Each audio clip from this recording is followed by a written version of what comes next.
Good morning. We have a very special guest today, Rachel O'Brien. She is one of our geriatric care managers. She's a case manager and works with Acappella. And we're talking today about seniors and activities. And a couple of days ago, I was on Fox News Radio talking about the senior community and video games. And it was very interesting on video games. The video industry is not limited to the 20-something, 30-something, young adults. Seniors are very active in video gaming and make up a quarter of all the sales. People buying video games, it's people over 50. It's a $3.5 billion industry for the 50-plus crowd, and it's a great way to keep us active. I personally don't play video games, but I love word crossy. I love solitaire on my phone. Those are the kind of games I like. But we're talking today about staying active and how important it is as we age to stay active. So, Rachel, thank you for coming aboard today and talking with me today on staying active. Tell me about you. How do you exercise your brain? Well, first of all, thank you for having me. This is a delight to be here with you. I'm in school, so I'm a little bit different than most people right now at my age. I'm in school, so I feel like that gives me a lot of exercising of my brain. Sometimes it's a pleasure just to go to bed at nighttime and turn it all off. So, but I do have one game on my phone. I don't utilize it too much anymore. I used to, but not right now. So I read a lot, so that's how I exercise my brain. And you're learning, though. I am learning. You're learning, and you're staying focused and keeping mentally sharp. And you're going to be using these skills and use them every day in the senior industry. And as you know, Acappella is a private duty agency. Most of our clients prefer to be at home. You ask people, Mom, Dad, when you turn 80 years old, where do you want to be? And most everyone says, I want to age in place. I want to stay at home.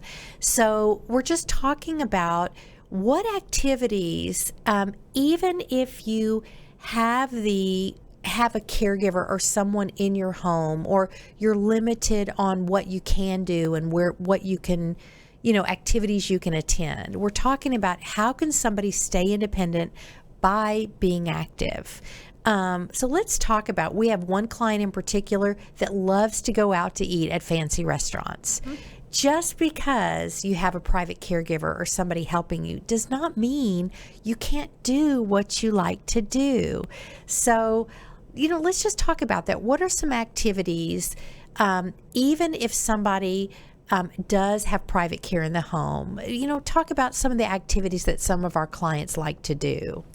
Well, especially when you talk particularly about that client, he's a little bit angry that he's growing older, and he's embarrassed by maybe the oxygen, or that he's having to use mobility devices. And so I had to remind him that in a very short time, we're going to have more 65 plus year olds than any other demographic. So he's going to be the norm, mm-hmm. and that he just needs to set those thoughts aside and just go with it. Mm-hmm. And also to think of us as not so much a healthcare provider, but as a personal assistant, just to be there with him and to meet his needs, and that we're an extension of him to accompany him to all of those activities. Yes, to keep him safe, but also there to be a companion and to help him throughout that. Being someone just to talk to. Mm-hmm. So, isolation is huge, mm-hmm. and that can cause some depression. So having someone in place like Acappella or home care agency in general is very key, so that they're, those seniors aren't left alone.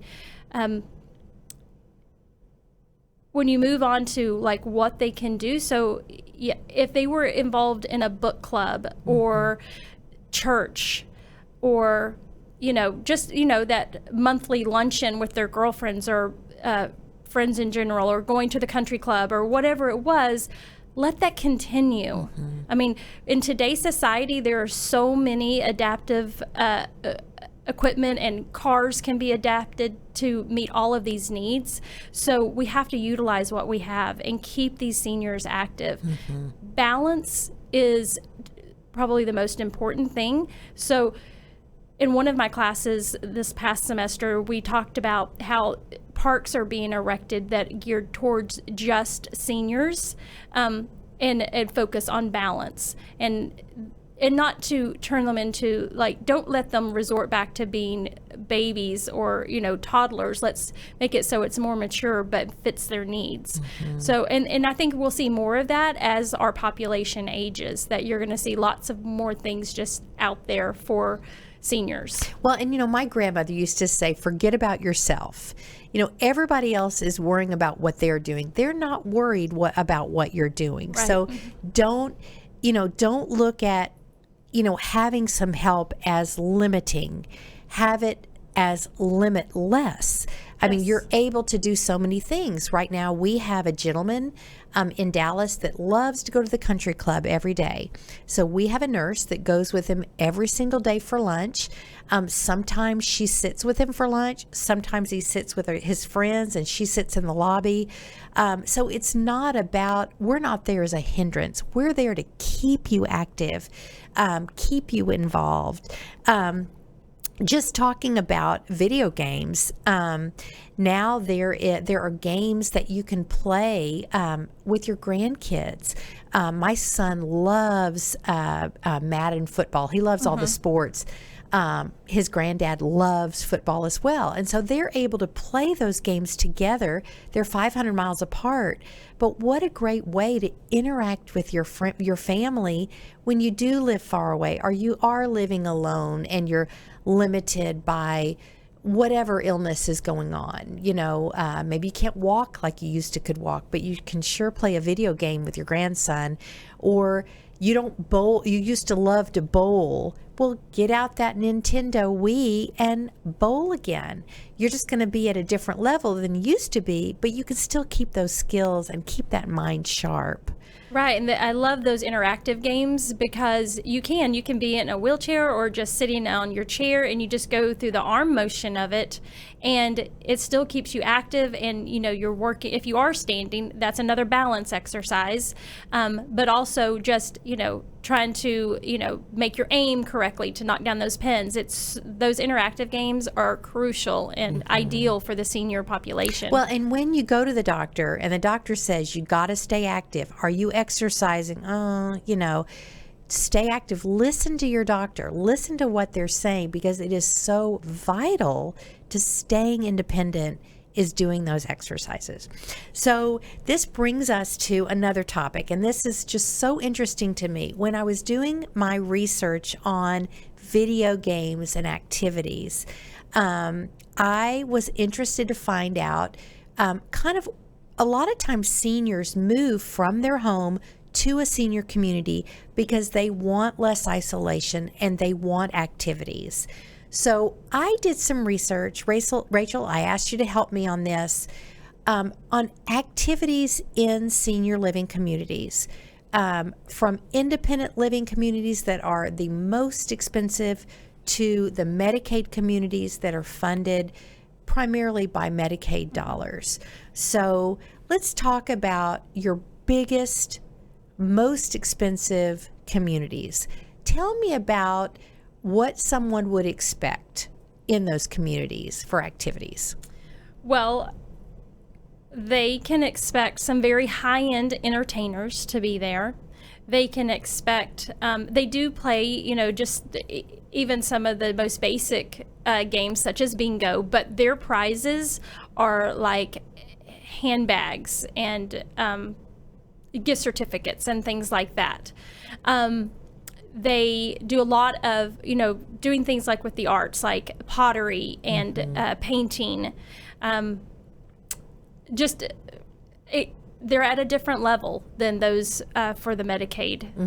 So when somebody is looking for a community, we want to know what the meals are like. We want to know what is the response time. If, say, you were to fall in the bathroom, how long would it take for, if I press the button, for somebody to get to the room? But just as important, what activities are going on? And am I going to be able to get out? Am I going to be able to go to the park? Am I going to be able to go to church? Right. Are there games? How am I going to meet fellow residents and have a community? Well, and when people do go in and when they're taking a tour, that is definitely talked about. But I think it's key for people to actually see it and visualize, like, what is happening.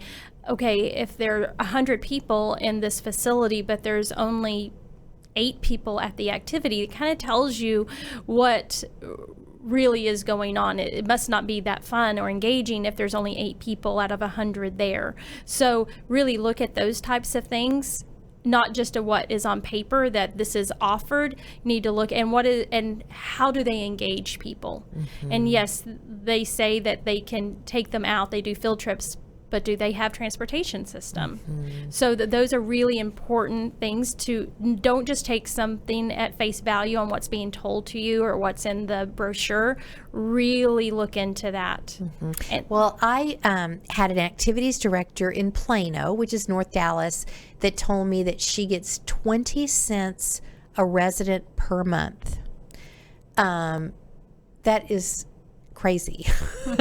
20 cents per resident per month, and this is a community that's about 8,000 to 10,000 a month to live in. So I was really surprised. So I asked her, "How do you? That's basically a Starbucks per resident. How do you get these How do you get this entertainment? How do you have these activities if you don't have the budget?" So I guess you have to just be really creative on what activities you have. So every community, I did learn, has to have an activities director. And that is a requirement of the state. I'm assuming a federal requirement as well.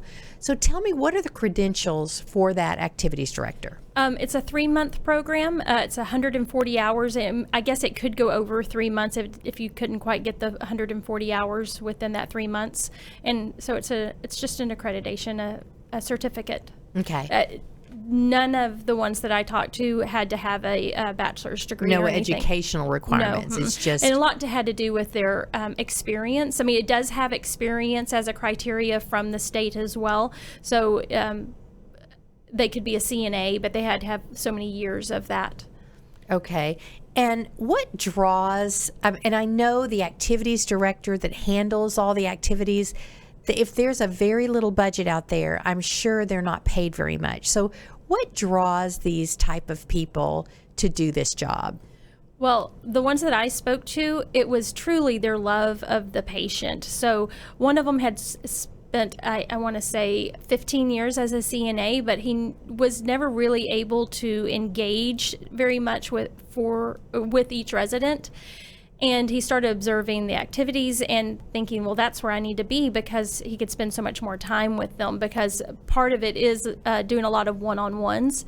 So it was love of the patients that drove him to be with the residents. Same with the private pay facility that I talked to. She had been a volunteer in nursing homes and hospitals for most of her childhood and into young adulthood, and it drew her into this career path.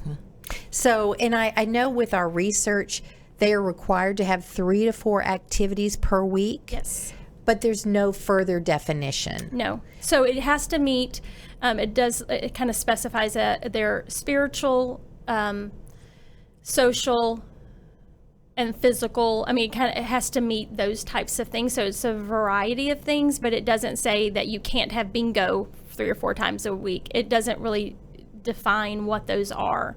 But those types of activities, so church and fitness and things like that are all going to be included with a good activity director. And so what happens to those residents that are bedbound? What do they get any kind of activities? So they're required to do one-on-ones with them. So they'll see, okay, all these people came to the activity. Now I need to go visit with the ones that didn't. And so what can constitute an activity can literally just be visiting. Well, especially for the Medicaid facilities, there's one activity director that covers all of those patients. So and it could be 100 exactly. patients. Oh, for sure. So how much real meaningful conversation is actually happening? And it's by no fault at all of the activity director. Their heart is there. They want to do it, but they have to document on every single patient. And plus there's, the activities are still going on, so they have to be in there for that, to oversee it. And, it's a lot that goes on. So, I can't imagine there's a lot of meaningful conversation that's going on. And I wish that there were better state regs that would say that it can't be just a pop-in, One of them mentioned that it could be like seeing that they could have like some sort of a radio or something in their room, so then you can document that they did music therapy. But I mean, how hard is it to get a group together, play some music, and throw a ball to one another? Or there've got to be ways to have activities that don't cost a lot of money. Right. And those good ones are very creative and, really they are great with the community. Those facilities that don't have a big budget, they have to really rely on community. So they're reaching out to churches, schools, like scouts groups, things like that, to come in and volunteer their time. Even if it's, some elementary kids coming in to sing, that really, really touches seniors' hearts. Yeah. They love children most of the time. Or, reaching out to some sort of a animal clinic that could bring in some pets, and, that does so much for them as well. So, well, and we have our pajama drive, and this 2019 was such a great year. We collected over 21,000 pairs of pajamas. So exciting. And we're getting those distributed, and just calling these nursing homes to say, hey, we've got some pajamas we're bringing. How quickly can you get them to us? They are so excited. Just any kind of activity, they're just thrilled that somebody wants to do something, that someone is reaching out. And as a community, and this is my whole mission with the pajamas, and this podcast too, is community must get involved with our neighborhood nursing homes. These are the people that paved our streets. These are the people that taught us to read and write. These are the people that built our schools. We are obligated, and biblically, you and I both have a strong faith. We are obligated to care for the widows and orphans, and that's what they are. And so as a community, and I know we don't have all the answers, but how can we, Rachel, get the community involved other than your churches? We know churches are going to reach out. But how can we raise awareness to get the community involved, to be a part of this big problem? And it's a problem.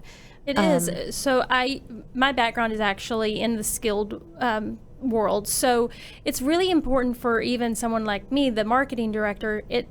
You can't expect the community to come to you. You have to be part of the community. So opening up that facility, having like community events to invite them there, and then they can actually see what's going on. In today's world, it's everybody's working and rushing kids off to soccer and different activities. So you need to make it convenient for them. These neighborhoods, you're having like a neighborhood watch party, so be a part of that.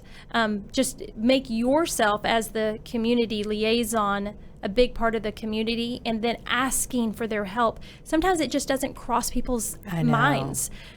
It's out of sight, out of mind. That there's enough money in those facilities that could handle all of that. They have no idea that there's not any money. A lot of times when I'm talking to just personal friends, they can't believe that seniors in facilities need pajamas. I know that it doesn't, that they're in hospital gowns, in Right. soiled, recycled hospital gowns. Exactly. So it's not a matter that they don't care. They just don't know. They need to be educated, and it's up to facilities and people like us to get the word out. So this podcast is really important to let everyone know that facilities need our help. And, I know some of the facilities, they don't have the budget. A lot of the lower income, and some are giving deals to families because they just have a heart and they want to serve, they want to help.